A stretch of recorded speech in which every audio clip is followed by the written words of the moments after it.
आके सिर्फ ओके करना, अल्लाह की कसम मैं इनका जीना आराम कर दूंगा। ना ये घर से बाहर निकलने के जोगे होंगे, ना ये की मुंह दिखाने के जोगे होंगे। नहीं ऐसे आप ऐसे रहने दो।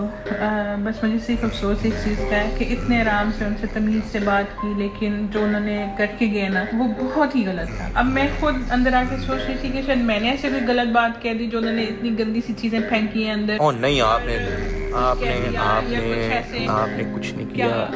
ठीक है, वो शुक्र है। बात है भाई, हमें कोई शौक नहीं है चीजों को लंबा खींचने का, किसी को पकड़ने का, केस वेस FIR, हमें कोई शौक नहीं। सीधी सी बात कर रहा हूँ, वापस आओ, माफी मांगो, जाओ। नहीं तो पकड़ के लाने में भी कोई मसला नहीं है, लेकिन बाद में रोते हैं कि हमारे साथ ज्यादती हो रही है। आओ माफी मांगो, जाओ। इसके अलावा मेरे पास कोई ऑप्शन नहीं। मेरे पास हर एंगल से वीडियोस पड़ी है, मैंने डाल देनी है। शक्लें मुझे मामा मना करे ना करे, मैंने फिर भी डाल देनी है।